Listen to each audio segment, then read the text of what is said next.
அனைவருக்கும் வணக்கம். தென்காசி மாவட்டம் தபித்தலங்கிற கர்நாடகத்திலேருந்து பேசுகிறேன். நம்ம நாளை பிறகு இடையில இந்த வீடியோ போடுறோம். பில்டிங் ஒர்க் இது வரைக்கும் பேஸ்மெண்ட் வரைக்கும் மேலே வந்துருச்சு. இனி கம்பி கொஞ்சம் தேவைப்படுது, சிமெண்ட்டு, ஜல்லி, மணல் இந்த மாதிரி தேவைப்படுது. ஏற்ற வேலையில் வேலைகளை நடத்திக்கிட்டு இருக்கோம்.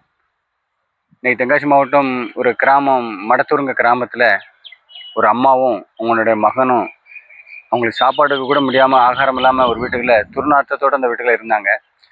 மடத்துல 2 சிஸ்டரும் ஆய்க்குடியில் உள்ள ஒரு பிரதரும் இந்த மாதிரி இப்படி இருக்கிறாங்க வாங்கன்னு சொன்னோன்னே நாங்கள் தபிதால் ட்ரஸ்ட்லேருந்து போய் பார்த்து அவங்கள எடுத்து சுத்தம் பண்ணி அவங்களுக்கு புது ஆடை போட்டு அவங்களுக்கு க்ளீன் பண்ணி கொண்டு வந்தோம். அவங்களுக்கு நல்ல ஆகாரம் எங்களால் கொடுக்க எங்களால் முடியல. என்னென்னா நம்ம ஹோம் ரெடி ஆகி நமக்கு எல்லாம் தான் அவங்க எல்லாம் சப்போர்ட் நம்ம போய் பண்ணலாம். இப்போ எங்களால் முடிஞ்ச உதவி ட்ரஸ்ட்லேருந்து அவங்கள போய் சுத்தம் பண்ணி அவங்களுக்கு முடியெல்லாம் வெட்டி வாஷ் பண்ணி அவங்கள கொண்டு வந்திருக்கோம்.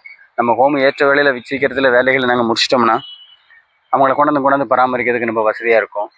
எல்லோரும் பாருங்கள், ஏற்ற வேலையில் அந்த பில்டிங்கை கட்டி முடிச்சிட்டோம்னா எல்லாருக்கும். நிறைய பேர் ஸ்பான்சர் பண்ணியிருக்காங்க. அச்சங்கொண்டத்துலேருந்து ஒரு அம்மா டாக்டர் அம்மா ஸ்பான்சர் பண்ணியிருக்காங்க. இதுபோல் மாயமாங்குறிச்சியில் ஒரு தம்பியை கொண்டு போய் மதுரையில் கொண்டு சேர்த்தோம். அவங்களும் கொஞ்சம் ஸ்பான்சர் பண்ணியிருக்காங்க. இப்படிப்பட்டவங்க நிறைய பேர் பண்ணிக்கிட்டு இருக்காங்க. ஏற்ற வேலையில் அந்த வேலையை முடித்து அந்த இடத்துல உள்ள போயெல்லாம் நாங்கள் விசுவாசிக்கோம். நீங்களும் வாங்க, லொக்கேஷனை பாருங்கள், வந்து பார்த்துட்டு உங்களால் முடிஞ்ச ஏற்ற வேலையை செஞ்சிங்கன்னா நம்ம சீக்கிரத்தில் இந்த பில்டிங் ஒர்க்கை நம்ம ரெடி பண்ணிடலாம். அனைவருக்கும் நன்றி.